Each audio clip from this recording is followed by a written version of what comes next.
Starting your Pokemon card collecting journey can feel like navigating a maze blindfolded, especially when you're staring at overpriced packs, wondering if this is really the best you can do. When I jumped back into card collecting, I made every rookie mistake in the book, from paying scalper prices to camping out at the wrong stores. So in this video, I'm breaking down the best places to buy Pokemon cards for new collectors. The spots that'll save you money, time, and a lot of frustration. The Pokemon Center, your digital home base. Let's start with the obvious choice that somehow isn't obvious to most new collectors, the Pokemon Center website. This is literally Pokemon's official store, which means you're getting authentic products at manufacturer's suggested retail price, or MSRP as we call it.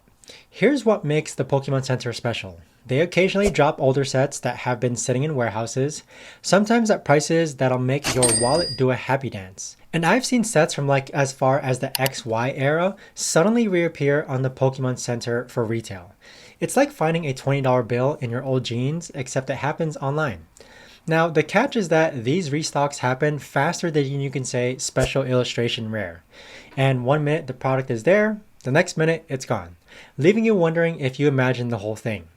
This is where notification services become your best friend. And speaking of which, that's today's sponsor, sponsored by PokeNotify. It's a service that monitors hundreds of sites worldwide, so you know the exact moments products drop.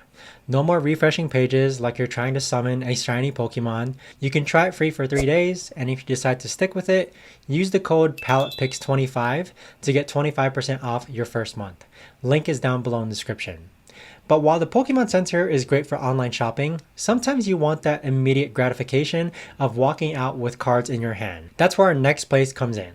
The warehouse giants, Costco and Sam's Club. Now I know what you're thinking, really, Costco? But hear me out. These bulk warehouse stores have become unexpected goldmines, at least in my case, for Pokemon card collectors, and there's a very good reason why. Costco and Sam's Club operate on a completely different model than regular retailers. They buy massive quantities directly from distributors, which means better prices, and more importantly, better availability. While your local Target might get 20 Elite Trainer boxes, Costco gets 200. It's simple math really. But the trade-off is that you'll be joining what I like to call the Pokemon pilgrimage. Those release day lines that form even before the store opens. I've personally waited 30 to 45 minutes at my local Costco, which honestly isn't bad considering some people camp out for hours at other stores. The key difference is that at warehouse stores, the first 100 to 150 people in line are pretty much guaranteed to walk away with the product. It's not a lottery, it's more like a very civilized queue. And here's a pro tip. These stores often bundle products in ways that give you better value per pack. Instead of buying individual Elite Trainer boxes, you might find a bundle with a Elite Trainer box and a booster bundle all in one, at a great discount. It's bulk buying at its finest. And of course, this strategy does require you to get a membership, so make sure you factor that into your collecting budget. But if you're already shopping at these stores for groceries, it's a no-brainer addition to your Pokemon card hunting routine. And speaking of hunting, let's talk about the most accessible option for most collectors. Target, the reliable workhorse. After 8 months of actively collecting again, I can confidently say that Target has been my most consistent source for finding Pokemon products in stock. There's something almost magical about how Target manages their inventory, or maybe I've just gotten really good at my timing lately, just due to my casual Target runs. But here's Target's secret weapon. Most locations keep their Pokemon products behind customer service. This isn't some conspiracy to make your life harder. It's actually brilliant inventory management.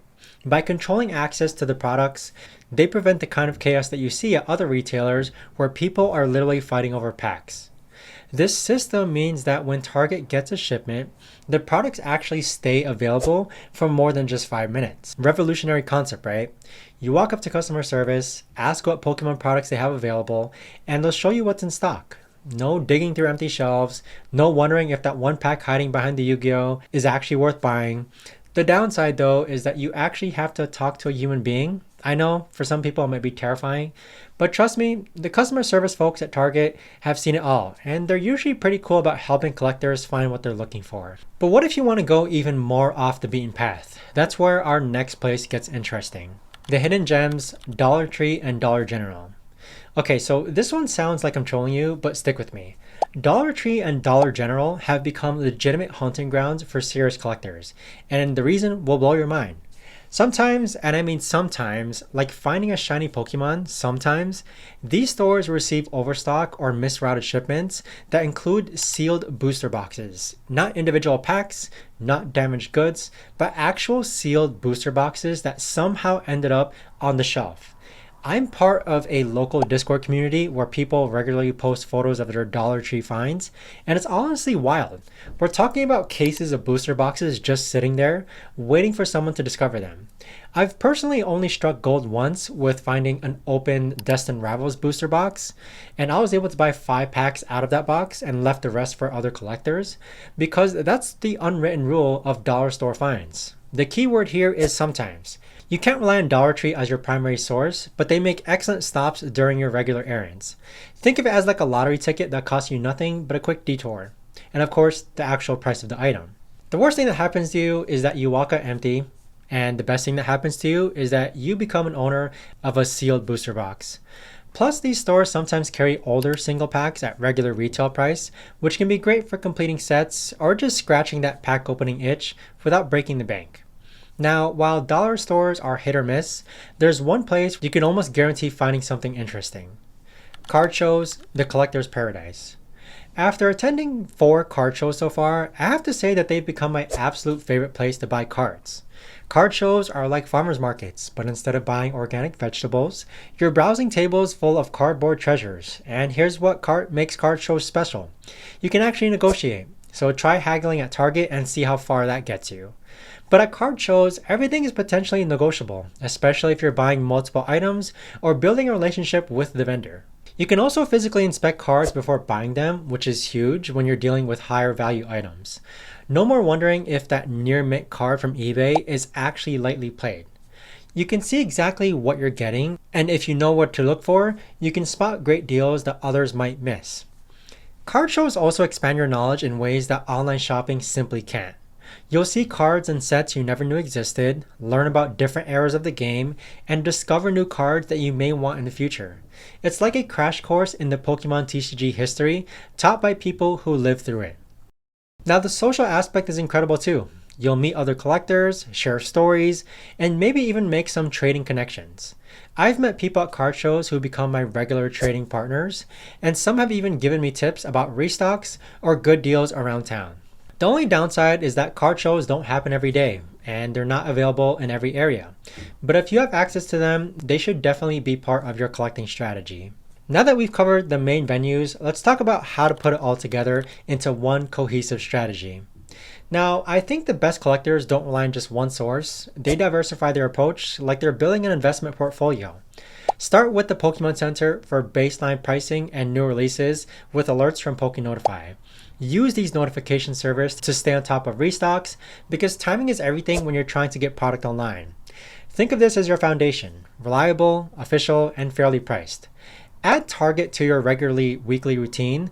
Those casual Target runs when you're doing grocery shopping can be productive at finding product. Make it part of your weekly errands and you'll be amazed at what products you stumble across.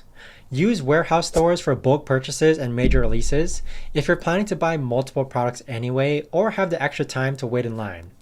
The membership fee pays for itself pretty quickly if you do buy product. Plus, those release day events can actually be fun if you embrace the community aspect and talk to people online. Sprinkle in Dollar Tree checks during your regular errands as well. You're not going out of your way, just adding a quick stop to see if you can strike lightning. It's a low effort, high reward strategy. And whenever possible, attend card shows. These events are totally worth it if you don't have local options.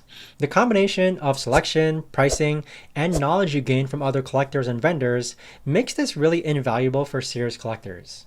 Now, the most important thing is that collecting should be fun, not stressful. So don't feel like you need to hit every restock when it happens or buy every new product. Build your strategy around your budget, your schedule, and your collecting goals. So start with 1 or 2 of these sources and get comfortable with them before expanding.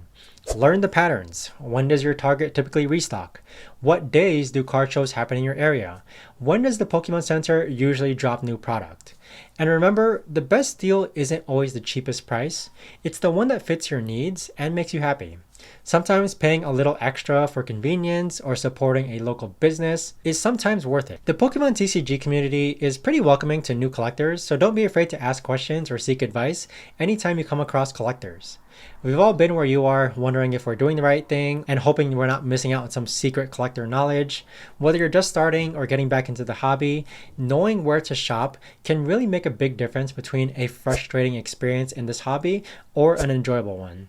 The Pokemon Center gives you reliability, Target offers consistency, warehouse stores provide bulk value, dollar stores offer surprise opportunities, and card shows deliver the full collecting experience. And a huge thank you to today's sponsor, PokeNotify. This is the tool I personally use to grab sealed product at MSRP without wasting hours refreshing pages.